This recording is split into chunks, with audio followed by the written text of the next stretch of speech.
You had Hmm. that Rocket Bunny, Yeah. and tell us about that car. It's you mentioned on there that it's a rebuilt. Yeah. So, man, I must say, let me see, how many years ago was that? Like one time in my show, my club show, that Diversified Scalar show, our club show, there was one of the themes was, and this was before we did dioramas and everything. The shopping mall. Each club member got their name picked out of the hat, then they get to pick a theme. So it was whatever theme it is that they picked, then that's what we go for. So one of the guys got picked, and he wanted to do the theme of minty fresh theme, meaning like the all like as long as you put something on the table that the car is in the mint color, which is in Tamiya is the coral blue color, but it's kind of like it's just a teal color, right? So that was the theme, and so I didn't know what to build because I always try to build something for the theme just to support. And then so I just started going to look, and on Instagram I saw 101 Rocket Bunny uh FRS Cyan, which is the same as the Toyota 86 and the Subaru. That car is all the same, but they just different brands, different labels. But anyway, there's the same Rocket Bunny kit.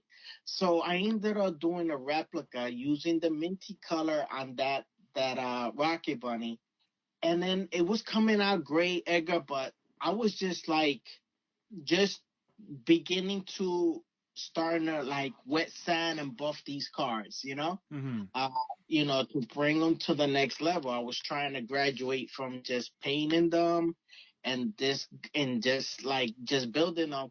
I wanted to, up my paint game and start polishing them. But when you're doing like models like these with wide bodies that they have rivets and they have it's a challenge because it's easy to burn through those little crevices because the body kit is an over fender. Yeah. So there's a lot of cuts, there's like rivets, there's a lot of sharp edges. So when if you're a newbie, you're trying to like polish and wet sand, it's like it's a really thin line there, that you could easily burn through. So, dude, I was burning through a lot. So I ended up where the bill was coming out nice, but it got to the point where when I get to the show, I kind of displayed it where uh it was a incomplete build, but it was good enough for people to look at it like it was stanced out right and everything, and the interior was done, so it was enough that people could still appreciate it. Yeah. And then when the show was over, I tried to like touch up those spots and everything, and I said, man, you know what? No, this isn't good. Like my standards were too high at this point. Now I have to like really like repaint this again one day. So the plan was I put it back in the box, and then the plan was to later on get back into it and repaint it again teal, and then clear it, and then redo it again. And then so then now this year coming, now we're fast forward now to 2020, and the theme is Toyota. So now I say, you know what? I'm kind of tired of seeing this car teal. I already painted it twice because the first time I painted it and then I wasn't happy. I repainted it and then I burned through. So I was like, man, I'm tired of seeing this color already. So I said, you know what? I think it's time to just revamp the whole build. So I decided to, start looking at Rocket Bunny, Google and like what was out there. And then I saw, Rocket, a couple of different diecast kits that had like the Rocket Bunny logo in big, and they had uh, a couple little signs that that they put on their cars now. And Mm-hmm. I like, yo, that'll be dope to put on this car, you know? And I'll just change the color and just change the look at it. So what I did, I changed the color of the face of the wheels were silver before, now they're white. And then I had got up with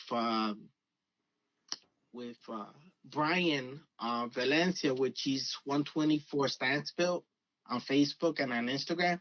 So I got up with him and I asked him because he's done white decals for me. So I had asked him, I was like, look, man, um, I got this build here that I want to rebuild, and I want these white decals done. Can you do them for me? Because I kind of at this point now, this was around October, right? And I said, man, if I can get this build done and I could finish it, I could bring it to NNL West, right? Mm-hmm. So that was the plan originally. So I got it to the point where I painted it and it was all good.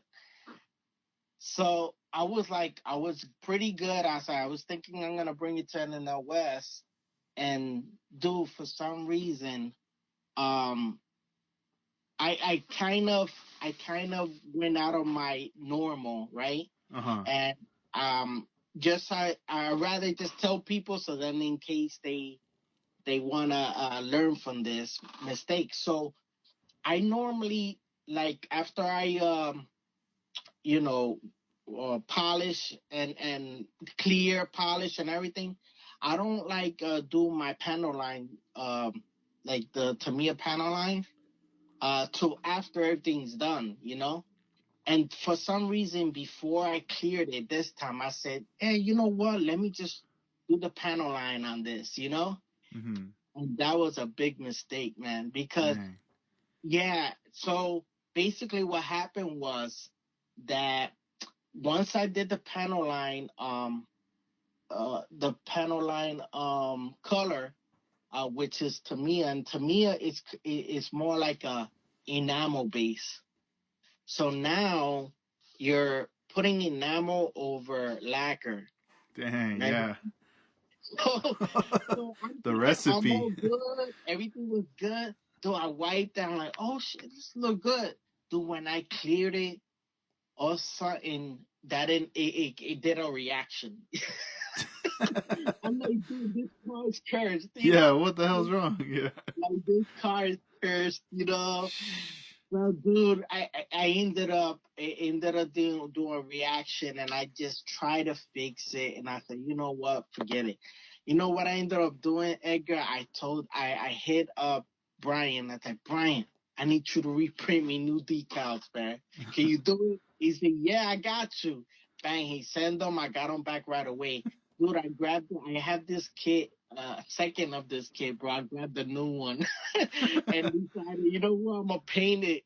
So I ended up painting it again, and I didn't do that same mistake. I learned from it, you know. Yeah. So it was a mistake, but I learned from it, and never again will I use, that panel line, uh, enamel over lacquer, like until the car's completely polished, everything done, you know. Mm-hmm. The final So step. yeah, that's one step that now I learn from it. At least it's a learning curve. No, yeah, But dude, that's just crazy. just wanted to share that so that nobody does that same mistake.